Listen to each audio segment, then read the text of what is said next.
இயேசுவையே இந்த யோவான் ஸ்நானன் எவ்வளவாய் உயர்த்தினான் பாருங்கள். எப்படிலாம் உயர்த்தினா தெரியுமா? சில வசனங்களை நான் வாசிக்க போறேன். இதோ உலகத்தின் பாவத்தை சுமந்து தீர்க்கிற தேவாட்டுக்குட்டி. யோவான் 1:29. அவர் எனக்கு பின் வந்தும் என்னிலும் மேன்மை உள்ளவர், அவருடைய பாதரட்சையின் வாரை அவிழ்ப்பதற்கும் நான் பாத்திரன் அல்ல. அவரே பரிசுத்த ஆவியினால் ஞானஸ்நானம் கொடுக்கிறவர். யோவான் 1:33. அவர் பரிசுத்த ஆவியினாலும் அக்கினியினாலும் உங்களுக்கு ஞானஸ்நானம் கொடுப்பார். மத்தேயு 3:11. இயேசுவே மணவாளன், படிச்சோம்ல யோவான் 3:29. அவரே மணவாளன். உன்னதத்திலிருந்து அல்லது பரலோகத்திலிருந்து வருகிறவர், எல்லாரிலும் மேலானவர், மேன்மை உள்ளவர். யோவான் 3:31. இந்த வசனங்கள் நீ படிச்சு பாருங்க. என்ன சொல்றாரு? நான் கீழானவன், நான் ஒண்ணுமே கிடையாது. அவர் மணவாளன், நான் மாப்பிளை தோழன் தான். அவர்தான் கிறிஸ்து, நான் அவருக்கு முன்பாக அனுப்பப்பட்டவன் தான்.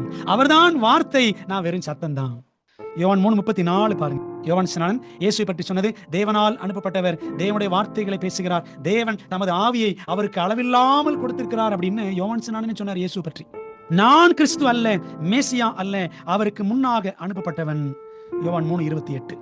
இப்படி ஆண்டவர் இயேசுவை பற்றி எவ்வளவு அப்படி அடுக்கிக்கிட்டே போறார் பாருங்க. அவர் பெருக வேண்டும் என்று சொல்லி இயேசுவை அப்படி பெருக்கமாக அவர் காட்டிக்கொண்டே இருந்தார். இன்னைக்கு நாம் இயேசுவை காட்டுகிறோமா? இயேசு நம்முடைய வாழ்க்கையில பெருகுகிறாரா?